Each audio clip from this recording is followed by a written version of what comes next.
ಪಂಚಾಯಿತಿ ವಿಶೇಷ ಕಾರ್ಯಕ್ರಮಕ್ಕೆ ಸ್ವಾಗತ. ನಾನು ಹರಿಪ್ರಸಾದ್. ದಿನದ ಪ್ರಮುಖ ಸುದ್ದಿಗಳ ನಿಖರ ವರದಿ, ಯಾವುದೇ ಪಕ್ಷಪಾತವಿಲ್ಲದ ನೇರ ಮಾತು, ನಿಮ್ಮನ್ನ ದಾರಿ ತಪ್ಪಿಸದ ವಿಶ್ವಾಸಾರ್ಹ ವಿಶ್ಲೇಷಣೆ. ಇದುವೇ ನ್ಯೂಸ್ 18ನ ಪಂಚಾಯಿತಿ.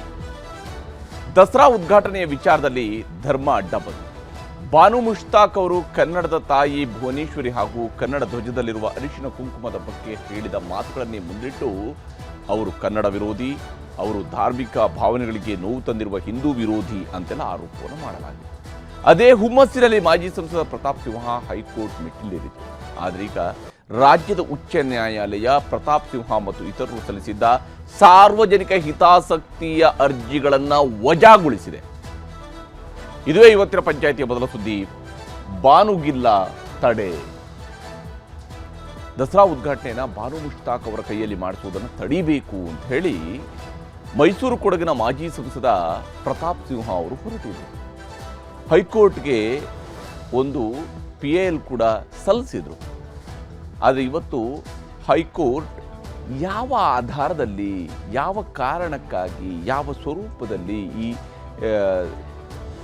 ಇದಕ್ಕೆ ತಡೆ ಕೊಡಬೇಕು ಅನ್ನುವಂಥ ವಿಚಾರಗಳಿಗೆ ಸಂಬಂಧಪಟ್ಟಂತೆ ನಿರ್ದಿಷ್ಟವಾದಂತಹ ಪ್ರಶ್ನೆಗಳನ್ನು ಕೇಳಿದೆ ಮತ್ತು ಆ ಮೂಲಕ ಪ್ರತಾಪ್ ಸಿಂಹ ಸಲ್ಲಿಸಿದಂತಹ ಸಾರ್ವಜನಿಕ ಹಿತಾಸಕ್ತಿಯ ಅರ್ಜಿಯನ್ನು ವಜಾಗೊಳಿಸಿದೆ.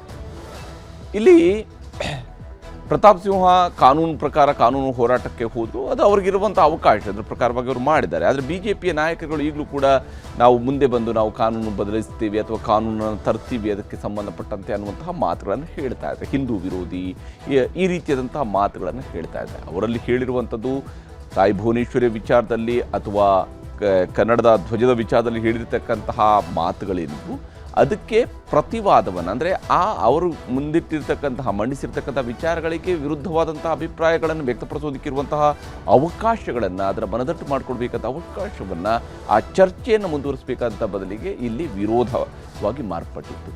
ಆ ವಿರೋಧ ಮಾರ್ಪಟ್ಟು ಅದನ್ನು ತಡಿಬೇಕು ಅನ್ನುವಂತಹ ಪ್ರಯತ್ನ ಏನು ಮಾಡಿದ್ರು, ಅದಕ್ಕೆ ಈಗ ಹಿನ್ನಡೆಯಾಗಿದೆ. ಅಲ್ಲಿಗೆ ಬಾನು ಮುಷ್ತಾಕ್ ಅವರ ಕೈಯಿಂದಲೇ ದಸರಾ ಉದ್ಘಾಟನೆ ಮಾಡಿಸುವಂತಹ ಸರ್ಕಾರದ ತೀರ್ಮಾನ ಅದು ಯಥಾ ಪ್ರಕಾರ ಕಂಟಿನ್ಯೂ ಆಗುತ್ತೆ. ಇದೇ ಸಂದರ್ಭದಲ್ಲಿ ಸರ್ಕಾರದ ಸಚಿವರುಗಳು, ವಿಶೇಷವಾಗಿ ಮುಖ್ಯಮಂತ್ರಿಯವರಿಂದನೇ ಆರಂಭಿಸಿ ಎಲ್ಲರೂ ಕೂಡ ಪ್ರತಾಪ್ ಸಿಂಹಗೆ ಸಂವಿಧಾನ ಗೊತ್ತಿಲ್ಲ, BJP ನಾಯಕರಿಗೆ ಸಂವಿಧಾನ ಗೊತ್ತಿಲ್ಲ, ಈ ರೀತಿಯಾಗಿ ಸಂವಿಧಾನದ ಪಾಠವನ್ನು ಹೇಳೋದಕ್ಕೆ ಶುರು ಮಾಡಿದ್ದಾರೆ. ಅದರ ಬಗ್ಗೆ ಒಂದು ವಿವರವಾದಂತಹ ವರದಿಯನ್ನು ನಿಮಗೆ ತೋರಿಸ್ತೀನಿ. ಇವತ್ತಿನ ಪಂಚಾಯಿತಿಯ ಮೊದಲ ಸುದ್ದಿಯಲ್ಲಿ ಬಾನುಗಿಲ್ಲ ತಡೆಯ. ಇನ್ನು ಇವತ್ತಿನ ಪಂಚಾಯಿತಿ ಎರಡನೇ ಸುದ್ದಿ, ಸುಪ್ರೀಂ ಆದೇಶ. ಸುಪ್ರೀಂ ಕೋರ್ಟ್ನಲ್ಲಿ ಇವತ್ತು ವಕ್ಫ್ ತಿದ್ದುಪಡಿ ಮಸೂದೆಯ ವಿಚಾರದಲ್ಲಿ ಕೋರ್ಟ್ ಮೆಟ್ಟಿಲೇರಿದಂಥವರಿಗೆ ಹಾಗೆಯೇ ಕೇಂದ್ರ ಸರ್ಕಾರಕ್ಕೆ ಇಬ್ಬರಿಗೂ ಕೂಡ ಸಮಾಧಾನ ಆಗುವಂಥ ತೀರ್ಪು ಬಂದಿದೆ. ಕೇಂದ್ರ ಸರ್ಕಾರಕ್ಕೂ ಕೂಡ ಸುಪ್ರೀಂ ಕೋರ್ಟ್ನ ಆದೇಶ ಸಮಾಧಾನವನ್ನು ತಂದಿದೆ. ಸುಪ್ರೀಂ ಕೋರ್ಟ್ ಇಡೀ ತಿದ್ದುಪಡಿ ಮಸೂದೆ ಏನಿದೆ, ಕಾಯ್ದೆ ಏನಿದೆ, ಅದಕ್ಕೆ ತಡೆಯನ್ನು ನೀಡೋದಕ್ಕೆ ನಿರಾಕರಿಸಿದೆ. ಆದರೆ ಇದೇ ಸಂದರ್ಭದಲ್ಲಿ ಕೆಲವೊಂದು ಅಂಶಗಳಿಗೆ ಸಂಬಂಧಿಸಿದಂತೆ ಸುಪ್ರೀಂ ಕೋರ್ಟ್ ತಡೆಯಾಜ್ಞೆಯನ್ನು ಕೊಟ್ಟಿದೆ. ಅಂದರೆ ಕೆಲವು ಸೆಕ್ಷನ್ಗಳಿಗೆ ಸಂಬಂಧಪಟ್ಟಂತೆ ತಡೆಯಾಜ್ಞೆಯನ್ನು ಕೊಟ್ಟಿದೆ. ಯಾವುದಕ್ಕೆ ಸುಪ್ರೀಂ ಕೋರ್ಟ್ನಿಂದ ತಡೆ ಸಿಕ್ಕಿದೆ, ಯಾವ ಕಾರಣಕ್ಕಾಗಿ ತಡೆ ನೀಡಲಾಗಿದೆ ಅನ್ನೋದನ್ನು ಕೂಡ ವಿವರಿಸ್ತೀನಿ ಇವತ್ತಿನ ಪಂಚಾಯಿತಿಯ ಎರಡನೇ ಸುದ್ದಿಯಲ್ಲಿ ಸುಪ್ರೀಂ ಆದೇಶದ ಬಗ್ಗೆ. ಈಗ ಮೊದಲ ಸುದ್ದಿಯ ಕಡೆಗೆ ಹೋಗೋಣ. ಬಹಳ ಮುಖ್ಯವಾಗಿ ಬಾನು ಮುಷ್ತಾಕ್ ಅವರು ದಸರಾವನ್ನು ಉದ್ಘಾಟಿಸಬೇಕು, ಉದ್ಘಾಟಿಸಬಾರ್ದು. ಕನ್ನಡದ ಸಾಹಿತಿ, ಈಗಾಗಲೇ ಅವರು ಬರೆದಿರ್ತಕ್ಕಂತಹ ಕೃತಿಗೆ ಸಣ್ಣ ಕಥೆಗಳು, ಅದರ ಇಂಗ್ಲೀಷ್ ಅನುವಾದ ಆದ ನಂತರ ದೀಪಾ ಬಸ್ತಿಯವರು ಅದನ್ನು ಇಂಗ್ಲೀಷ್ ಅನುವಾದ ಮಾಡಿದರು. ಆ ಅನುವಾದಿತ ಕೃತಿಗೆ ಬೂಕರ್ ಅಂತಾರಾಷ್ಟ್ರೀಯ ಪ್ರಶಸ್ತಿಯು ಕೂಡ ಬಂದಿದೆ. ಬೂಕರ್ ಗೌರವ ಅನ್ನುವಂಥದ್ದು ಯಾವುದೇ ಒಂದು ಭಾಷೆಗೆ ಸಿಗುವಂತಹ ಅತಿ ದೊಡ್ಡ ಗೌರವ. ಆ ಸಾಹಿತಿಯನ್ನು ಆಯಾ ಭಾಷೆಯ ಜನ ಸಂಭ್ರಮಿಸ್ತಾರೆ, ಗೌರವಿಸ್ತಾರೆ, ಖುಷಿ ಪಡ್ತಾರೆ. ಯಾಕಂದರೆ ನಮ್ಮ ಭಾಷೆಗೆ ಇಂಥದ್ದೊಂದು ಪ್ರಶಸ್ತಿಯನ್ನು ಅವರು ತಂದುಕೊಟ್ಟಿದ್ದಾರೆ ಅನ್ನೋದು ಗೌರವಿಸ್ತಾರೆ. ಅಭಿಪ್ರಾಯಗಳು ಇದ್ದೇ ಇರ್ತವೆ. ಒಬ್ಬ ಸಾಹಿತಿ ಅಂತ ಹೇಳಿದಾಗ ಸಾಹಿತಿ ಅಂದರೆ ಕೇವಲ ಬರಿತಾ ಇರಬೇಕು, ಮಾತಾಡಬಾರ್ದು ಅನ್ನುವಂಥದ್ದು ಇಲ್ಲ. ಸಾಹಿತಿ ಬರೀತಾರೆ, ಜೊತೆಗೆ ಮಾತಾಡ್ತಾರೆ. ಅವರ ಅಭಿಪ್ರಾಯಗಳನ್ನು ನಾವು ಒಪ್ಕೋಬೋದು, ಒಪ್ಕೊಳ್ಳದೇ ಇರ್ಬೋದು. ಅವರ ಕೃತಿಯನ್ನು ನಾವು ಕೃತಿಯಲ್ಲಿರುವಂತಹ ಅಂಶಗಳನ್ನು ನಾವು ಖುಷಿಯಿಂದ ಓದಬಹುದು, ಆದರೆ ಅವರ ಅಭಿಪ್ರಾಯಗಳನ್ನು ವಿರೋಧಿಸಲೂಬಹುದು. ಅದು ಇದ್ದೇ ಇರುತ್ತೆ. ಯಾವುದೇ ಕಾಲದಲ್ಲೂ, ಎಲ್ಲ ಕಾಲಘಟ್ಟದಲ್ಲೂ, ಎಲ್ಲ ಸಾಹಿತಿಗಳ ವಿಚಾರಕ್ಕೂ ಇದು ಅನ್ವಯ ಆಗುವಂಥ ಅವರ ಕೃತಿಗಳಲ್ಲಿರುವಂಥದ್ದನ್ನೇ ನಾವು ಅವರು ಮಾತಾಡಬೇಕು, ಅದೇ ಥರದಲ್ಲೇ ಮಾತಾಡಬೇಕು ಅಂತ ಬಯಸೋದಕ್ಕೆ ಆಗ್ತದೆ. ಹಾಗೆಯೇ ಕೃತಿಯನ್ನು ಒಪ್ಪುವುದು, ಒಪ್ಪದೇ ಇರಬಹುದು, ಇವೆಲ್ಲವೂ ಕೂಡ ನಡೆಯುತ್ತೆ. ಆದರೆ ಬಾನು ಮುಷ್ತಾಕ್ ಅವರು ಕನ್ನಡದ ಧ್ವಜದಲ್ಲಿರ್ತಕ್ಕಂತಹ ಅರಿಶಿನ ಕುಂಕುಮದ ಬಗ್ಗೆ ಮತ್ತು ತಾಯಿ ಭುವನೇಶ್ವರಿಯ ವಿಚಾರದಲ್ಲಿ ಆಡಿರ್ತಕ್ಕಂತಹ ಮಾತುಗಳು, ಅವರ ಅಭಿಪ್ರಾಯವನ್ನು ಅದನ್ನು ಕೂಡ ಅವರು ಆ ಅಭಿಪ್ರಾಯ ವ್ಯಕ್ತಪಡಿಸೋದ್ರ ಕೂಡ ಇದು ನನ್ನ ಅಭಿಪ್ರಾಯ ಈ ರೀತಿಯಾಗಿದೆ ಅನ್ನುವಂಥದ್ದಕ್ಕೆ ಉತ್ತರ ಬೇಕು ಅನ್ನುವಂಥ ಪ್ರಶ್ನೆಯನ್ನು ಮುಂದಿಟ್ಟಿದ್ರು. ಅದಕ್ಕೆ ಉತ್ತರ ಕೊಡಬೇಕಾಗಿರುವಂಥದ್ದು ಅಲ್ಲಿದ್ದಂಥವರ ಕರ್ತವ್ಯ ಆಗಿತ್ತು ಅಥವಾ ಜವಾಬ್ದಾರಿ ಆಗಿತ್ತು, ಅಥವಾ ಬೇರೆ ಯಾರಾದರೂ ಕೂಡ ಅದಕ್ಕೆ ಉತ್ತರವನ್ನು ಕೊಡ್ಬೋದು, ಯಾವ ಕಾಲದಲ್ಲಿ ಬೇಕಾದ್ರೂ ಉತ್ತರವನ್ನು ಕೊಡ್ಬೋದು, ಅದೊಂದು ಭಾಗ. ಆದರೆ ಅಷ್ಟೇ ವಿಚಾರವನ್ನು ಮುಂದಿಟ್ಕೊಂಡು ಅವ್ರನ್ನ ಹಿಂದೂ ವಿರೋಧಿ, ಕನ್ನಡದ ವಿರೋಧಿ, ಕನ್ನಡದ ಬಾವುಟದ ವಿರೋಧಿ ಈ ರೀತಿಯಾಗಿ ಅಭಿಪ್ರಾಯಗಳನ್ನು ರೂಪಿಸುವಂತಹ ಪ್ರಯತ್ನವೂ ಕೂಡ ನಡೆದಿದೆ. ಈಗ ಕೋರ್ಟ್ ಮೆಟ್ಲೇರಿಲಾಯಿತು. ಕೋರ್ಟ್ ಮೆಟ್ಲೇರಿದ ಮೇಲೆ ನಿಜಕ್ಕೂ ಕೂಡ ಇವರು ಹೇಳಿರ್ತಕ್ಕಂಥ ಮುಂದಿಡ್ತಿರುವಂಥ ಹಿಂದೂ ವಿರೋಧಿ, ಕನ್ನಡ ವಿರೋಧಿ, ಭಾವನೆಗಳ ವಿರೋಧಿ ಈ ವಿಚಾರಗಳು ಬಹಳ ಸೀರಿಯಸ್ ಆಗಿರ್ತಕ್ಕಂಥ ಅಂಶಗಳೇ ಆಗಿರುತ್ತೆ. ಯಾಕಂದರೆ ಪದಪುಂಜಗಳು ಬಹಳ ದೊಡ್ಡ ದೊಡ್ಡ ಪದಪುಂಜಗಳು ಇವು. ಹೀಗಿರುವಾಗ ಇಂತಹ ಪದಪುಂಜಗಳು ನಿಜಕ್ಕೂ ಕೂಡ ಅಷ್ಟೇ ದೊಡ್ಡ ವಿಶಾಲವಾದಂಥ ಅರ್ಥ, ಅಷ್ಟೇ ವ್ಯಾಪಕವಾದಂಥ ಅರ್ಥ, ಅಷ್ಟೇ ಗಂಭೀರವಾಗಿರ್ತಕ್ಕಂಥ ಅರ್ಥವನ್ನು ಕೊಡೋದು ಆಗಿದ್ದಿರ್ತಿದ್ರೆ ಬಾನು ಮುಷ್ತಾಕ್ ಅವರ ದಸರಾ ಉದ್ಘಾಟನೆ ವಿಚಾರದಲ್ಲಿ ಏನಾಗಬಹುದಪ್ಪ ಅನ್ನುವಂಥ ಪ್ರಶ್ನೆಗಳು ಇದ್ದೇ ಇತ್ತು. ಆದರೆ ಕೋರ್ಟ್ ಇದನ್ನು ಬಹಳ ಗಂಭೀರವಾಗಿ ಪರಿಗಣಿಸಿದೆ ಮತ್ತು ಸಾರ್ವಜನಿಕ ಹಿತಾಸಕ್ತಿಯ ಅರ್ಜಿಗಳನ್ನು ವಜಾಗೊಳಿಸಿದೆ. ಇದರ ಸುತ್ತಲೂ ರಾಜಕೀಯ ಇನ್ನೂ ಕೂಡ ಮುಂದುವರೆದಿದೆ, ವರದಿಯನ್ನು ತೋರಿಸಿದೆ.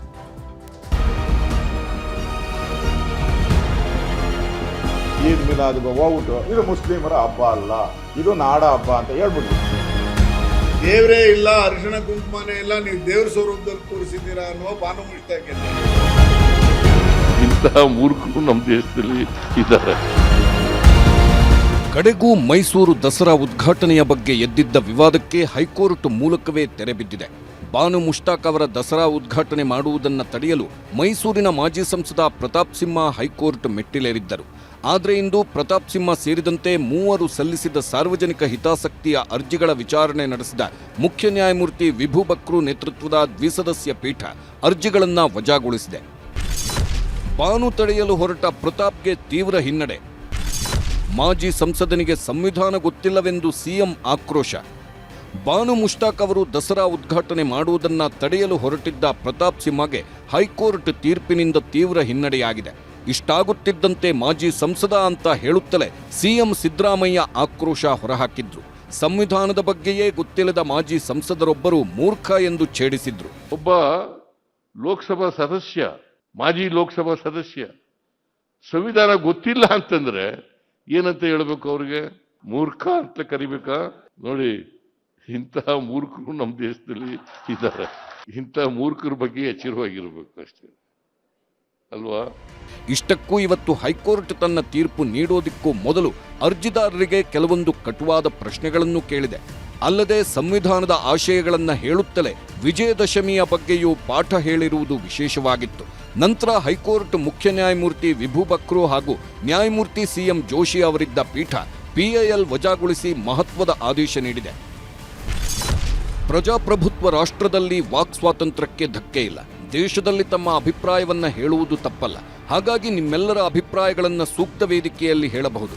ಆದರೆ ಬಾನು ಮುಷ್ತಾಕ್ರಿಂದ ಉದ್ಘಾಟನೆ ವಿಚಾರದಲ್ಲಿ ತಪ್ಪು ಏನಿದೆ? ಸಂವಿಧಾನ ನೀಡಿರುವ ಯಾವ ಹಕ್ಕು ಉಲ್ಲಂಘನೆಯಾಗಿದೆ? ಪೂಜಾರಿಯ ಪೂಜೆ ಹಕ್ಕನ್ನು ಕಿತ್ತುಕೊಂಡಿದ್ದರೆ ಪ್ರಶ್ನಿಸಬಹುದು. ವ್ಯಕ್ತಿಯ ಆಸ್ತಿಯನ್ನ ಕಿತ್ತುಕೊಂಡಿದ್ದರೆ ಪ್ರಶ್ನಿಸಬಹುದು. ದಸರಾ ಉದ್ಘಾಟನೆ ವಿಚಾರದಲ್ಲಿ ನಿಮ್ಮ ಯಾವ ಹಕ್ಕನ್ನ ಕಿತ್ತುಕೊಳ್ಳಲಾಗಿದೆ? ವಿಜಯದಶಮಿ ಎಂದರೇನು? ಕೆಟ್ಟದರ ವಿರುದ್ಧ ಒಳ್ಳೆಯದರ ವಿಜಯ ಅಲ್ಲವೇ? ದೇಶಾದ್ಯಂತ ವಿಜಯದಶಮಿ ಆಚರಿಸುವಾಗ ನಿಮ್ಮ ತಕರಾರು ಸರಿಯಲ್ಲ ಎಂದು ಕೋರ್ಟ್ ಅರ್ಜಿಯನ್ನ ವಜಾಗೊಳಿಸಿದೆ. ಇದಕ್ಕೂ ಮುಂಚಿತವಾಗಿ ಬಾನು ಮುಷ್ತಾಕ್ ದಸರಾ ಉದ್ಘಾಟನೆಯ ವಿಚಾರದಲ್ಲಿ ನಡೆದಿದ್ದ ವಾದ ಪ್ರತಿವಾದ ಹೀಗಿತ್ತು. ಬಾನು ಮುಷ್ತಾಕ್ ಆಹ್ವಾನಿಸಿದ್ದು ಸರಿಯಲ್ಲ ಎಂಬುದು ಪ್ರತಾಪ್ ಸಿಂಹ ವಾದ. ಕೆಎಸ್ ನಿಸಾರ್ ಅಹಮದ್ ಉದ್ಘಾಟನೆ ಮಾಡಿದಾಗ ಸಂಸದರಾಗಿ ಪ್ರತಾಪ್ ಸಿಂಹ ಕೂಡ ಇದ್ದರು ಅನ್ನೋದು ಸರ್ಕಾರದ ಪ್ರತಿವಾದವಾಗಿತ್ತು. ಬಾನು ಮುಷ್ತಾಕ್ ಅವರು ಹಿಂದೂ ವಿರೋಧಿ, ಕನ್ನಡ ವಿರೋಧಿ ಹೇಳಿಕೆ ಕೊಟ್ಟಿದ್ದಾರೆ ಅನ್ನೋದು ಅರ್ಜಿದಾರರ ವಾದ. ಅದಕ್ಕೆ ಮುಸ್ಲಿಂ ಮಹಿಳೆ ಎಂಬ ಕಾರಣಕ್ಕೆ ವಿರೋಧ ಸರಿಯಲ್ಲ ಅನ್ನೋದು ಸರ್ಕಾರದ ಪ್ರತಿವಾದ. ಭುವನೇಶ್ವರಿ ಕನ್ನಡ ಬಾವುಟದ ಬಗ್ಗೆ ಅವಮಾನ ಮಾಡಿದವರಿಗೆ ಯಾಕೆ ಆಹ್ವಾನ ಅಂದ್ರೆ ಬೂಕರ್ ವಿಜೇತ ಲೇಖಕಿಯನ್ನ ಹಿಂದೂ ವಿರೋಧಿ ಎನ್ನುವುದು ಸರಿಯಲ್ಲ ಎಂಬುದು ಸರ್ಕಾರದ ವಾದವಾಗಿತ್ತು. ದಸರಾ ವೇಳೆ ಚಾಮುಂಡೇಶ್ವರಿ ದೇವಸ್ಥಾನಕ್ಕೆ ಭೇಟಿ ನೀಡುವುದು ಸಂಪ್ರದಾಯ. ಬಾನು ಮುಷ್ತಾಕ್ ಹೋಗ್ತಾರಾ ಎಂಬ ಪ್ರಶ್ನೆಗೆ ಉತ್ತರಿಸಿರುವ ಸರ್ಕಾರ ಚಾಮುಂಡಿ ಬೆಟ್ಟಕ್ಕೆ ಹೋಗಬೇಕೆಂದು ಬಾನು ಮುಷ್ತಾಕ್ ಅವರಿಗೂ ಇಚ್ಛೆ ಇದೆ ಎಂದಿದೆ. ಹಿಂದೂ ಸಂಸ್ಕೃತಿಯಲ್ಲಿ ಮೂರ್ತಿ ಪೂಜೆಗೆ ಮಹತ್ವವಿದೆ, ಅದನ್ನ ಬಾನು ಒಪ್ಪುತ್ತಾರಾ ಅಂದ್ರೆ ಧರ್ಮದ ಆಧಾರದಲ್ಲಿ ತಾರತಮ್ಯಕ್ಕೆ ಅವಕಾಶಗಳಿಲ್ಲ ಎಂದಿದೆ ಸರ್ಕಾರ. ಹಾಗೆ ಕೆಂಪು ಹಳದಿ ಬಣ್ಣದ ಬಗ್ಗೆಯೂ ಆಕ್ಷೇಪಾರ್ಹ ಹೇಳಿಕೆ ಕೊಟ್ಟಿದ್ದಾರೆ ಎಂಬ ವಾದಕ್ಕೆ ದೇವಾಲಯಗಳಿಗೆ ಯಾರು ಬೇಕಾದರೂ ಬರಲು ಅವಕಾಶವಿದೆ ಅಂದಿದೆ ಸರ್ಕಾರ. ಹಾಗೆ ಧಾರ್ಮಿಕ ಆಚರಣೆ ಬಗ್ಗೆಯೂ ನಂಬಿಕೆ ಬಾನುಗೆ ಇಲ್ಲ ಎಂಬ ವಾದವನ್ನ ಒಪ್ಪದ ಸರ್ಕಾರಿ ವಕೀಲರು ತಾರತಮ್ಯ ಮಾಡುವಂತಿಲ್ಲವೆಂದು ಮುಜರಾಯಿ ಇಲಾಖೆಯೇ ಸುತ್ತೋಲೆ ಹೊರಡಿಸಿದೆ. ಹಾಗಾಗಿ ತಕರಾರು ಮಾಡುವುದರಲ್ಲಿ ಅರ್ಥವೇ ಇಲ್ಲ ಎಂದು ವಾದಿಸಿದ್ದರು. ಇಷ್ಟಕ್ಕೂ ರಾಜ್ಯ ಸರ್ಕಾರ ಈ ವರ್ಷದ ದಸರಾ ಉದ್ಘಾಟನೆಯನ್ನ ಬೂಕರ್ ಅಂತಾರಾಷ್ಟ್ರೀಯ ಪ್ರಶಸ್ತಿ ವಿಜೇತೆ ಬಾನು ಮುಷ್ತಾಕ್ ಕೈಯಿಂದ ಮಾಡಿಸಬೇಕು ಎಂಬ ತೀರ್ಮಾನಕ್ಕೆ ಬಂದಿತ್ತು. ರಾಜ್ಯ ಸರ್ಕಾರ ಈ ತೀರ್ಮಾನ ಕೈಗೊಳ್ಳುತ್ತಿದ್ದಂತೆ ಬಾನು ಮುಷ್ತಾಕ್ ಅವರ ಹಿಂದಿನ ವಿಡಿಯೋ ಬಳಸಿ ಮಾಜಿ ಸಂಸದ ಪ್ರತಾಪ್ ಸಿಂಹ ವಿರೋಧ ವ್ಯಕ್ತಪಡಿಸಿದ್ರು. ಅಲ್ಲಿಂದ ನಂತರ ಪರ ವಿರೋಧ ಚರ್ಚೆಗಳು ತೀವ್ರಗೊಂಡು ಚಾಮುಂಡಿ ಬೆಟ್ಟದ ತಪ್ಪಲಿನಲ್ಲಿ ರಣಾಂಗಣವೇ ಸೃಷ್ಟಿಯಾಗಿತ್ತು.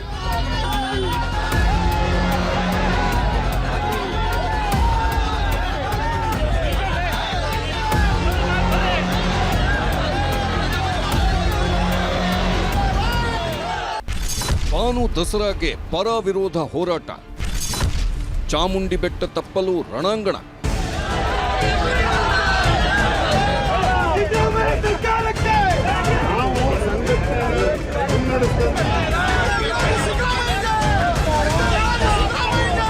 ಮಸೀದಿಯ ಮುಲ್ಲಾ ತರ ಮಾತನಾಡುವಂತ ಬಾನು ಮುಷ್ತಾಕ್ಗೂ ವ್ಯತ್ಯಾಸ ಗೊತ್ತಿಲ್ವಾ ಸಿದ್ದರಾಮಯ್ಯನವರೇ?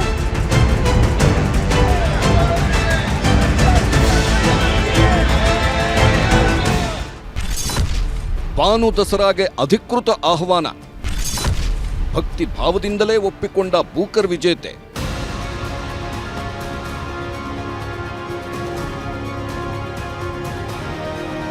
ಎಲ್ಲರ ಜೊತೆಲೂ ಕೂಡ ಈ ಸಂತೋಷ ಮತ್ತು ಧನ್ಯವಾದಗಳು. ಬೂಕರ್ ವಿಜೇತೆ ಬಳ್ಳಾರಿಯಲ್ಲಿ ನಡೆಯಲಿರುವ ಅಖಿಲ ಭಾರತ 88ನೇ ಕನ್ನಡ ಸಾಹಿತ್ಯ ಸಮ್ಮೇಳನದ ಅಧ್ಯಕ್ಷತೆ ಗೌರವ ಸಿಕ್ಕ ಕೂಡಲೇ ದಸರಾ ಉದ್ಘಾಟನೆಗೂ ಬಾನು ಮುಷ್ತಾಕ್ ಅವರನ್ನ ಆಯ್ಕೆ ಮಾಡಿದ್ದ ಸರ್ಕಾರ ತನ್ನ ನಡೆಯನ್ನ ಸಮರ್ಥಿಸಿಕೊಂಡಿತ್ತು. ಆದರೆ ಕನ್ನಡಾಂಬೆ ಭುವನೇಶ್ವರಿ ಹಾಗೂ ಕೆಂಪು ಹಳದಿ ಬಣ್ಣದ ಕನ್ನಡದ ಧ್ವಜದ ಬಗ್ಗೆ ಜನಸಾಹಿತ್ಯ ಸಮ್ಮೇಳನದಲ್ಲಿ ಬಾನು ಮುಷ್ತಾಕ್ ಎತ್ತಿದ್ದ ಪ್ರಶ್ನೆಗಳನ್ನೇ ಮುಂದಿಟ್ಟುಕೊಂಡು ಬಿಜೆಪಿ ಆಕ್ರೋಶ ವ್ಯಕ್ತಪಡಿಸುತ್ತಲೇ ಬಂದಿದೆ. ಕನ್ನಡವನ್ನ ಭಾಷೆಯಾಗಿ ಬಾನು ಮುಷ್ತಾಕ್ ಮಾತಾಡ್ಲಿಕ್ಕೆ, ಆಕೆಯ ಮನೆಯವರು ಮಾತಾಡ್ಲಿಕ್ಕೆ ನೀವು ಅವಕಾಶನೇ ಕೊಡಲಿಲ್ಲ. ಕನ್ನಡವನ್ನ ಕನ್ನಡ ಭುವನೇಶ್ವರಿಯಾಗಿ ಮಾಡಿಬಿಟ್ರಿ. ಕೆಂಪು ಮತ್ತು ಹಳದಿ ಅರಿಶಿನ ಕುಂಕುಮದ ಬಾವುಟವನ್ನ ಹಾಕಿ ಅರಿಶಿನ ಕುಂಕುಮದಲ್ಲಿ ಆಕೆಯನ್ನ ಲೇಪಿತಳನ್ನಾಗಿ ಮಾಡ್ಬಿಟ್ಟು ಆಕೆಯನ್ನ ಕರ್ಕೊಂಡೋಗಿ ಮಂದಾಸನದ ಮೇಲೆ ಕೂರಿಸ್ಬಿಟ್ರಿ. ನಾನು ಎಲ್ಲಿ ನಿಲ್ಲಬೇಕು? ಆದ್ರೆ ಇದೇ ಮಾತನ್ನ ಮುಂದಿಟ್ಟು ಬಾನು ಮುಷ್ತಾಕ್ ದಸರಾ ಉದ್ಘಾಟನೆ ಮಾಡದಂತೆ ತಡೆಯಲು ಹೋರಾಟ ನಡೆಸಿದ್ದ ಪ್ರತಾಪ್ ಸಿಂಹಗೆ ಹಿನ್ನಡೆಯಾಗಿದೆ. ವಾಕ್ ಸ್ವಾತಂತ್ರ್ಯವನ್ನ ಎತ್ತಿ ಹಿಡಿದಿರುವ ಹೈಕೋರ್ಟ್ ಇಂತಹ ಮಾತುಗಳ ಆಧಾರದಲ್ಲಿ ಕ್ರಮ ಕೈಗೊಳ್ಳಲು ಸಾಧ್ಯವಿಲ್ಲ ಎಂದಿದೆ. ಹಾಗಿದ್ದರೂ ಜಟ್ಟಿ ಕೆಳಗೆ ಬಿದ್ದರೂ ಮೀಸೆಗೆ ಮಣ್ಣಾಗಲಿಲ್ಲ ಎಂಬಂತೆ ಬಿಜೆಪಿ ನಾಯಕರು ಮಾತ್ರ ಬಾನು ಮುಷ್ತಾಕ್ ದಸರಾ ಉದ್ಘಾಟನೆ ಮಾಡುವುದಕ್ಕೆ ವಿರೋಧ ಮುಂದುವರೆಸಿದ್ದಾರೆ. ಹಿಂದೂಗಳ ಹಬ್ಬವನ್ನ ಮುಸ್ಲಿಮರಿಗೆ ಕೊಟ್ರೆ ಮುಸಲ್ಮಾನರ ಹಬ್ಬಗಳನ್ನ ಹಿಂದೂಗಳ ಕೈನಲ್ಲೇ ಉದ್ಘಾಟನೆ ಮಾಡಿಸ್ತೀರಾ ಎಂಬ ಸವಾಲು ಹಾಕಲಾಯಿತು. ಈ ಮನುಷ್ಯ ಪದೇ ಪದೇ ಹೇಳ್ತಾನಲ್ಲ, ಏನೋ ಚಾಮುಂಡೇಶ್ವರಿ ಬಗ್ಗೆ, ದಸರಾ ಬಗ್ಗೆ ಹಂಗಂತ ಹೋಗ್ಬಿಟ್ಟು ಒಂದ್ಸರಿ ಯಾವ್ದಾದ್ರು ಮುಸ್ಲಿಂ ಹಬ್ಬಕ್ಕೆ ಹೋಗ್ಬಿಟ್ಟು ಬಕ್ರೀದ್ಗೋ, ಆಮೇಲೆ ಉರುಸು, ಈದ್ ಮಿಲಾದ್ಗೋ ಹೋಗ್ಬಿಟ್ಟು ಇದು ಮುಸ್ಲಿಮರ ಹಬ್ಬ ಅಲ್ಲ, ಇದು ನಾಡ ಹಬ್ಬ ಅಂತ ಹೇಳ್ಬಿಡ್ಲಿ. ಹಿಂದೂಗಳ ಕೈಲಿ ಉದ್ಘಾಟನೆ ಮಾಡ್ಸಾನೆ, ಏನ್ ತಪ್ಪೇನಿದೆ? ಈ ಚಾಮುಂಡೇಶ್ವರಿಗೆ ಮುಸ್ಲಿಮಾನ್ ಬಂದು ಪೂಜೆ ಮಾಡಬಹುದು ಅಂತ ಅವ್ರ ಧರ್ಮದಲ್ಲಿ ಇಲ್ಲದೆ ಇದ್ರು ನೀವು ಬಲವಂತವಾಗಿ ತಂದಿದ್ದೀರಾ. ಅನ್ಯ ಧರ್ಮೀಯ ವ್ಯಕ್ತಿಗಳು ಬಂದರೆ ಅದಕ್ಕೆ ಮಹತ್ವ ಬರೋದಿಲ್ಲ. ಯಾವಾಗ ತಾಯಿ ಭುವನೇಶ್ವರಿಗೆ ನೀವು ಕುಂಕುಮ ಅರಿಶಿಣದ ಬಾವುಟ ಹಿಡಿದು ಬಿಟ್ರಿ, ನಾವು ಕನ್ನಡವನ್ನು ಹೇಗೆ ನಾವು ಕಲಿಯಲಿಕ್ಕೆ ಸಾಧ್ಯ, ಇನ್ನು ಕನ್ನಡಕ್ಕೆ ಹೇಗೆ ಬೆಲೆ ಕೊಡಲಿಕ್ಕೆ ಸಾಧ್ಯ ಅನ್ನೋರನ್ನ ನೀವು ತಂದು ಅದೇ ಕಾಳಿ ಚಾಮುಂಡಿಯ ಮಹಾತ್ಮೆಯನ್ನೇ ಅರಿಯದಂತವ್ರಿಗೆ ನೀವು ಉದ್ಘಾಟನೆಗೆ ಕರೆಯೋದು ಸರಿಯಲ್ಲ ಅಂತಕ್ಕಂಥದ್ದು ಎಲ್ಲರ ವಾದ. ಒಂದು ಹಂತದಲ್ಲಿ ಇದು ಹಿಂದೂಗಳ ಧಾರ್ಮಿಕ ಭಾವನೆ, ಅದು ನಾವು ನಿಸಾರ್ ಅಹಮದ್ ಅವರ ಆಯ್ಕೆಯನ್ನು ಒಪ್ಕೊಂಡಿದ್ವಿ. ಯಾಕೆಂತ ಹೇಳಿದ್ರೆ ಬೆಣ್ಣೆ ಕದ್ದ ನಮ್ಮ ಕೃಷ್ಣ ಬೆಣ್ಣೆ ಕದ್ದ ಅಂತ ಬರೆದಂತ ನಿಸಾರ್ ಅಹಮದ್ ಇಲ್ಲಿ ದೇವರೇ ಇಲ್ಲ, ಅರಿಶಿಣ ಕುಂಕುಮನೇ ಇಲ್ಲ, ನೀವು ದೇವ್ರ ಸ್ವರೂಪದಲ್ಲಿ ಕೂರಿಸಿದ್ದೀರಾ ಅನ್ನುವ ಬಾನು ಮುಷ್ತಾಕಲ್ಲಿ ಆ ವ್ಯತ್ಯಾಸವನ್ನ ನಾವು ಪ್ರಶ್ನೆ ಮಾಡಿದ್ದು. ನಿಸಾರ್ ಅಹಮದ್ ಆಯ್ಕೆಯನ್ನು ಒಪ್ಕೊಂಡಿದ್ವಿ, ಆದ್ರೆ ಈ ಆಯ್ಕೆಯನ್ನು ಒಪ್ಕೊಳ್ಳಕ್ ಸಾಧ್ಯ ಇರಲಿಲ್ಲ. ಬಾನು ಮುಷ್ತಾಕ್ ವಿರುದ್ಧ ಹೈಕೋರ್ಟ್ಗೆ ಹೋಗಿ ಮುಖಭಂಗ ಅನುಭವಿಸಿದ ಪ್ರತಾಪ್ ಸಿಂಹ ವಿರುದ್ಧ ಕಾಂಗ್ರೆಸ್ ನಾಯಕರು ಟೀಕಾ ಪ್ರಹಾರ ನಡೆಸಿದ್ರು. ಸಂವಿಧಾನವನ್ನೇ ತಿಳಿಯದವರಿಂದ ಇನ್ನೇನು ನಿರೀಕ್ಷಿಸಲು ಸಾಧ್ಯ ಎಂದು ತಿರುಗೇಟು ಕೊಟ್ರು. ಏನಪ್ಪ ಅವ್ರನ್ನ ಪಾರ್ಟಿಲಿ ಟಿಕೆಟ್ ಕೊಡ್ಲಿಲ್ಲ, ನಾನು ರಾಜಕೀಯದಲ್ಲಿ ಬದುಕಿದ್ದೀನಿ ಅಂತ ತೋರ್ಸ್ಕೋಬೇಕು, ಪಾಪ ಪ್ರಯತ್ನ ಮಾಡ್ತಾ ಇದ್ದಾರೆ, ಅವ್ರಿಗೆ ಒಳ್ಳೇದಾಗ್ಲಿ. ಸಂವಿಧಾನದ ಪ್ರಕಾರ ಏನ್ ಮಾಡಬೇಕು ಅನ್ನೋದು ಅವರು ಹೇಳಿ ಅವರು ರಿಜೆಕ್ಟ್ ಮಾಡಿದ್ಮೇಲೆ ಇನ್ನಾದ್ರೂ ಅವರು ಬುದ್ಧಿ ಕಲೀಲಿ, ಅವರಲ್ಲಿ ತುಂಬಿರ್ತಕ್ಕಂಥ ಮತೀಯ ಅಂಧ ಭಾವನೆಗಳು ಹೊರಗೆ ಬಂದು ಭಾರತೀಯ ನಾಗರಿಕ ಆಗಿ ನಡೆಯುತ್ತೆ. ಈ ಮಧ್ಯೆ ಪ್ರತಾಪ್ ಸಿಂಹ ಅವರನ್ನ ಮೂರ್ಖ ಎಂದ ಸಿಎಂ ಸಿದ್ದರಾಮಯ್ಯ ಸಂವಿಧಾನವೇ ತಿಳಿಯದವರಿಂದ ಇನ್ನೇನು ಮಾಡುವುದಕ್ಕಾಗುತ್ತೆ ಹೇಳಿ ಅಂದ್ರು. ಇದಕ್ಕೆ ಟಕ್ಕರ್ ಕೊಟ್ಟಿರುವ ಪ್ರತಾಪ್ ಸಿಂಹ ಮುಡಾ ಕೇಸ್ ಬಂದಾಗ ಜನರು ನಿಮ್ಮನ್ನ ಏನೆಲ್ಲ ಅಂದಿದ್ದಾರೆ ಎಂದ್ರು. ಏನ್ ಬೇಕಾದ್ರೆ ಕರೀರಿ ಸರ್, ನಿಮ್ಮನ್ನು ಸೋಷಿಯಲ್ ಮೀಡಿಯಾದಲ್ಲಿ ಏನೇನ್ ಕರೀತಾರೆ ಅಂತ ಒಂದ್ಸರಿ ಕಾಮೆಂಟ್ಸ್ ತೆಗೆದು ನೋಡಿ. ನಿಮ್ಮನ್ನ ಏನೇನ್ ಕರೀತಾರೆ ಅಂತ ಹೇಳಿದ್ರೆ ನೀವು ಮುಖ ಮುಚ್ಕೊಂಡು ಓಡಾಡಬೇಕಾಗುತ್ತೆ, ಆ ತರ ಕಾಮೆಂಟ್ಸ್ ನಿಮ್ಗಿರುತ್ತೆ.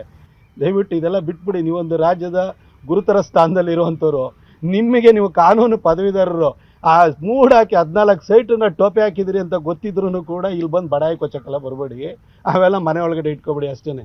ಈ ಮಧ್ಯೆ ಚಾಮುಂಡಿ ಬೆಟ್ಟದ ವಿಚಾರ, ದಸರಾ ಉದ್ಘಾಟನೆ ವಿಚಾರದಲ್ಲೂ ರಾಜಕೀಯ ಜೋರಾಗಿದೆ. ಬಹುಮತದ ಸರ್ಕಾರ ಇದೆ ಎಂಬ ಕಾರಣಕ್ಕೆ ಏನು ಬೇಕಾದರೂ ಮಾಡಬಹುದಾ ಎಂದು ಪ್ರಶ್ನೆ ಮಾಡಿದ್ದಾರೆ ಪ್ರತಿಪಕ್ಷ ನಾಯಕ ಆರ್ ಅಶೋಕ್. ಅಧಿಕಾರ ಶಾಶ್ವತವಲ್ಲ, 2.5 ವರ್ಷಗಳ ಬಳಿಕ ಏನು ಬೇಕಾದರೂ ಆಗುತ್ತೆ. ಬಿಜೆಪಿ ಸರ್ಕಾರ ಬಂದಾಗ ಎಲ್ಲ ಕಾನೂನುಗಳನ್ನು ಬದಲಿಸುತ್ತೇವೆ ಎಂದಿದ್ದಾರೆ. ದಸರಾ ಉದ್ಘಾಟಕರ ಆಯ್ಕೆ ವಿಚಾರಕ್ಕಾಗಿ ಪ್ರತ್ಯೇಕ ಕಾನೂನು ತರುವ ಸುಳಿವು ಕೊಟ್ಟಿದ್ದಾರೆ ಅಶೋಕ್. ಏನೋ ಚುನಾವಣೆಯಲ್ಲಿ ಗೆದ್ದು ಬಿಟ್ಟಿದ್ದೀನಿ, ಇರೋದಿನ್ನ 2 ವರ್ಷ ಅಷ್ಟೇ ನಿಮ್ದು. ನೀವೇನೇನು ಮಾಡಿದಿರೋ ಈ ಅವಾಂತರಗಳು ನಮ್ಮ ಸರ್ಕಾರ ಬಂದ ತಕ್ಷಣ ಈ ಅವಾಂತರಗಳನ್ನೆಲ್ಲ ತೆಗೆದಾಕ್ತೀನಿ, ಗ್ಯಾರಂಟಿ ತೆಗೆದಾಕ್ತೀನಿ. ಈ ಅವಾಂತರಗಳು, ಈ ಚಾಮುಂಡೇಶ್ವರಿ ದಸರಾ ಬಗ್ಗೆ ನೀವೇನು ಮಾಡಿದ್ದೀರಾ ಅದಕ್ಕೂ ಒಂದು ಕಾನೂನನ್ನು ತರ್ತೀರಿ ನಾವು. ನಾಡಿನ ಜನರೆಲ್ಲರೂ ಖುಷಿಯಿಂದ ಆಚರಿಸುವ ದಸರಾ ವಿಚಾರದಲ್ಲಿ ರಾದ್ಧಾಂತವೇ ನಡೆಯುತ್ತಿದೆ. ಕನ್ನಡ ಸಾಹಿತ್ಯಕ್ಕೆ ದೊಡ್ಡ ಕೊಡುಗೆ ನೀಡಿರುವ ಬಾನು ಮುಷ್ತಾಕ್ ವಿಚಾರದಲ್ಲಿ ಹಿಂದೂ ಮುಸ್ಲಿಂ ಎಂದು ಧರ್ಮದ ವಿಷಯವನ್ನ ಮುನ್ನೆಲೆಗೆ ತಂದಿರುವುದರಲ್ಲಿರುವ ರಾಜಕೀಯ ಏನೇ ಇರಲಿ, ನಾಡು ಸದಾಕಾಲ ಸಾರುತ್ತಾ ಬಂದಿರುವ ಸೌಹಾರ್ದತೆಯ ಸಂದೇಶಕ್ಕೆ ರಾಜಕೀಯ ನಾಯಕರ ಅಪ್ಪಣೆ ಬೇಕಾಗುತ್ತಾ ಎಂಬುದಷ್ಟೇ ಈಗಿರುವ ಪ್ರಶ್ನೆ. Bureau report, news 18. ಇಲ್ಲಿ ದಸರಾ ಆಚರಣೆಯ ಸುತ್ತಲೂ ನಡೀತಿರುವಂತಹ ಚರ್ಚೆ ಮತ್ತು ಅದೇ ಸಂದರ್ಭದಲ್ಲಿ ಬಾನು ಮುಷ್ತಾಕ್ ಅವರು ಉದ್ಘಾಟನೆ ಮಾಡ್ತಿದ್ದಾರೆ. ಅವರು ಒಂದು ನೀಡಿದಂಥ ಹೇಳಿಕೆ ಇದೆ, ಈ ಕಾರಣಕ್ಕೆ ನಾವು ಅವ್ರನ್ನ ವಿರೋಧಿಸಬೇಕು ಅನ್ನುವಂತಹ ದಾಟಿದೆ. ಮತ್ತು ಬಾನು ಮುಷ್ತಾಕ್ ಅವರ ಸಾಹಿತ್ಯವನ್ನು ಈಗ ಕೆಲವರು ಅವರು ನಿಸಾರ್ ಅಹಮದ್ ಅವರು ಬರ್ದಂಗೆ ಇವರು ಬರ್ದಿಲ್ಲ ಅಂತ, ಇಬ್ಬರು ಒಂದೇ ಥರ ಬರೆಯೋಕ್ಕಾಗತ್ತಾ? ಇಬ್ಬರು ಒಂದೇ ಸಬ್ಜೆಕ್ಟ್ ಮೇಲೆ ಬರೆಯೋಕ್ಕಾಗತ್ತಾ? ಇಬ್ಬರು ಒಂದೇ ರೀತಿಯಾಗಿ ಬರೀತಾರ ಸಾಹಿತಿಗಳು? ಈ ರೀತಿಯಾದಂಥ ತಮಾಷೆಯ ಪ್ರಶ್ನೆಗಳು ಕೂಡ ಇಲ್ಲಿ ಇದ್ದಾವೆ. ಯಾಕೆಂದರೆ ನಮ್ಮ ಶಾಸಕರು ಅಂತ ಅನ್ನಿಸ್ಕೊಂಡಂಥವ್ರು ಹೇಳ್ತಿರುವಂಥ ಮಾತನ್ನು ನೋಡಿದರೆ ನಿಸಾರ್ ಅಹಮದ್ ನೋಡಿದರೆ ಹಿಂಗೆ ಬರ್ತಾರೆ, ಇವ್ರು ಹಿಂಗೆ ಬರ್ದಿಲ್ಲ. ನಿಸಾರ್ ಅಹಮದ್ ಅವರು ಅವ್ರದ್ದೇ ಆದಂತಹ ಕಾವ್ಯ ಪ್ರಜ್ಞೆಯಲ್ಲಿ ಅವರು ಬರೆದಿರುವಂಥದ್ದು, ಬಾನು ಮುಷ್ತಾಕ್ ಅವರು ಅವ್ರದ್ದೇ ಆದಂಥ ಸಾಹಿತ್ಯ ಪ್ರಜ್ಞೆಯೊಳಗಡೆ ಅವರು ಬರೆದಿರ್ತಕ್ಕಂಥದ್ದು. ಈ ಕೃತಿಗಳನ್ನು ಈ ರೀತಿಯಾಗಿ ನೋಡಬೇಕೇ ಹೊರತು ನಾವು ಅವ್ರು ಬರ್ದಾರೆ ಇವರು ಹಂಗಾರೆ ಇವರು ಒಂದೆರಡು ಕವನವನ್ನು ಏನೋ ಬರೆದು ಅದರ ಮೂಲಕವಾಗಿ ಕೃಷ್ಣನನ್ನು ವರ್ಣಿಸಿದ ತಕ್ಷಣಕ್ಕೇ ನಾಳೆ ದಿವಸ ಅವರು ಭುವನೇಶ್ವರಿ ಬಗ್ಗೆ ಆಗಲಿ ಏನೋ ನಮ್ಮ ಕನ್ನಡದ ಬಾವುಟದ ಬಗ್ಗೆ ಆಗಲಿ ನೀಡಿದಂಥ ಹೇಳಿಕೆಗಳು ಮರೆಯಾಗೋಗ್ಬಿಡುತ್ತವ? ಈ ರೀತಿಯಂಥ ಪ್ರಶ್ನೆಗಳು ಕೂಡ ಇಲ್ಲಿ ಹುಟ್ಟುಕೊಡುವಂಥದ್ದು ಸಹಜ. ಆದರೆ ದಸರಾ ಇದು ಎಲ್ಲರ ಹಬ್ಬ, ನಮ್ಮ ನಾಡ ಹಬ್ಬ, ಖುಷಿಯಿಂದ ಆಚರಿಸಬೇಕಾದ ಹಬ್ಬ ಮತ್ತು ಜಗತ್ತನ್ನು ಆಕರ್ಷಿಸುವಂತಹ ಹಬ್ಬ. ಇಂತಹ ಹಬ್ಬದ ಸಂದರ್ಭದಲ್ಲಿ ಈ ರೀತಿಯಂಥ ವಿವಾದಗಳು ಬೇಕಾ ಅನ್ನುವಂಥದ್ದು ಇರುವಂತಹ ಪ್ರಶ್ನೆ. ವಕ್ಫ್ ಕಾಯ್ದೆಗೆ ಸಂಬಂಧಪಟ್ಟಂತೆ ವಕ್ಫ್ ತಿದ್ದುಪಡಿ ಮಸೂದೆಯನ್ನೇನು ಕೇಂದ್ರ ಸರ್ಕಾರ ಮಂಡನೆ ಮಾಡಿತ್ತು, ಆ ಒಂದು ವಕ್ಫ್ ಕಾಯ್ದೆಗೆ ಸಂಬಂಧಪಟ್ಟಂತೆ ಇವತ್ತು ಸುಪ್ರೀಂ ಕೋರ್ಟ್ ನೀಡಿರುವಂತಹ ಆದೇಶದ ಪ್ರಮುಖ ಅಂಶಗಳನ್ನು ನಾವು ಗಮನಿಸಬೇಕಾಗಿರುವಂಥದ್ದು. ಯಾಕಂದರೆ ಇಲ್ಲಿ ಸಂಪೂರ್ಣವಾಗಿ ಇಡೀ ಕಾಯ್ದೆಗೆ, ಇಡೀ ಮಸೂದೆಗೆ ಸುಪ್ರೀಂ ಕೋರ್ಟ್ ತಡೆಯಾಜ್ಞೆಯನ್ನು ಕೊಟ್ಟಿಲ್ಲ. ಆ ಮಟ್ಟಿಗೆ ಕೇಂದ್ರ ಸರ್ಕಾರಕ್ಕೂ ಕೂಡ ಇದು ನಿರಾಳವಾಗಿದೆ. ಇನ್ನು ವಕ್ಫ್ ತಿದ್ದುಪಡಿ ಕಾಯ್ದೆ 2025 ಕೆಲ ಅಂಶಗಳಿಗೆ ಮಾತ್ರ ತಡೆಯಾಜ್ಞೆಯನ್ನು ಕೊಟ್ಟಿದೆ. ಇದು ಅರ್ಜಿದಾರರಿಗೂ ಕೂಡ ಸಮಾಧಾನವನ್ನು ತಂದಿರುವಂಥದ್ದು. ಯಾಕಂದರೆ ಕಾಯ್ದೆಯ ಕೆಲ ಸೆಕ್ಷನ್ಗಳಿಗೆ ಸುಪ್ರೀಂ ಕೋರ್ಟ್ ಈಗ ತಡೆಯಾಜ್ಞೆಯನ್ನು ಕೊಟ್ಟಿದೆ. ಅಂದರೆ ಈ ವಿಚಾರಗಳಲ್ಲಿ ಕೇಂದ್ರ ಸರ್ಕಾರದ ತಿದ್ದುಪಡಿ ಮಸೂದೆಯಲ್ಲಿರ್ತಕ್ಕಂಥ ಅಂಶಗಳಿಗೆ ಸಂಬಂಧಪಟ್ಟಂತೆ ತಡೆಯಾಜ್ಞೆಯನ್ನು ಕೊಟ್ಟಿದೆ. ಮತ್ತು ಅದರಲ್ಲಿ ಕೆಲವೊಂದಕ್ಕೆ ನಿಯಮಗಳು ರೂಪಿಸುವವರೆಗೂ ಕೂಡ ಕಾಯಬೇಕು ಅನ್ನೋದನ್ನು ಕೂಡ ಹೇಳಿದೆ. ಹೊಸ ನಿಯಮಾವಳಿ ರೂಪಿಸುವಂತೆ ಕೇಂದ್ರಕ್ಕೂ ಕೂಡ ಸಲಹೆಯನ್ನು ನೀಡಲಾಗಿದೆ. ಕೇಂದ್ರ ಸರ್ಕಾರಕ್ಕೆ ಈ ಸಲಹೆಯನ್ನು ನೀಡಿದೆ. ಹೊಸ ನಿಯಮಾವಳಿಯನ್ನು ರೂಪಿಸಬೇಕು ಅಂತೇಳಿ ಕೇಂದ್ರ ಸರ್ಕಾರಕ್ಕೆ ಸಲಹೆಯನ್ನು ನೀಡಿದೆ. ಸುಪ್ರೀಂ ಕೋರ್ಟ್ ತೀರ್ಪನ್ನು ಈಗಾಗಲೇ ಮುಸ್ಲಿಂ ಸಂಘಟನೆಗಳು ಕೂಡ ಸ್ವಾಗತಿಸಿದ್ದಾವೆ. ಸುಪ್ರೀಂ ಕೋರ್ಟ್ ನೀಡಿರತಕ್ಕಂತಹ ಈ ತೀರ್ಪನ್ನು ಹಾಗೆಯೇ ಭಾರತೀಯ ಜನತಾ ಪಕ್ಷದ ನಾಯಕರುಗಳು ಕೂಡ ಸ್ವಾಗತಿಸಿದ್ದಾರೆ.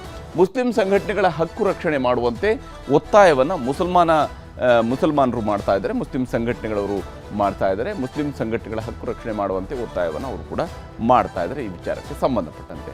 ಮತ್ತು ವಿಶೇಷವಾಗಿ ಇಲ್ಲಿ ಯಾವುದಕ್ಕೆಲ್ಲ ಹಾಗಾದರೆ ತಡೆಯಾಜ್ಞೆ ಇದೆ, ಯಾವುದಕ್ಕೆ ತಡೆಯಾಜ್ಞೆಯನ್ನು ಕೊಟ್ಟಿಲ್ಲ ಅನ್ನೋದನ್ನು ನಾವು ಗಮನಿಸಬೇಕು.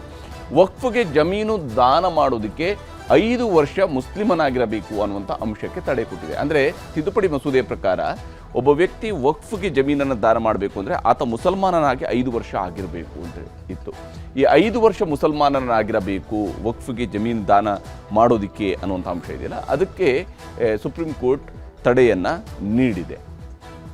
ದಾನ ಮಾಡುವ ವಿಚಾರ ಸಂಬಂಧ ರಾಜ್ಯ ಸರ್ಕಾರಗಳು ನಿಯಮ ರೂಪಿಸುವವರೆಗೂ ಇದಕ್ಕೆ ತಡೆಯನ್ನು ನೀಡಲಾಗಿದೆ. ಅಂದರೆ ಆಯಾ ರಾಜ್ಯ ಸರ್ಕಾರಗಳು ಏನು ನಿಯಮಗಳನ್ನು ರೂಪಿಸ್ತವೆ ಅನ್ನುವಂಥದ್ದರ ಆಧಾರದ ಮೇಲೆ ಮುಂದೆ ಅದನ್ನು ಸುಪ್ರೀಂ ಕೋರ್ಟ್ ವಿಚಾರಣೆಗೆ ಎತ್ತಿಕೊಳ್ಳುತ್ತೆ.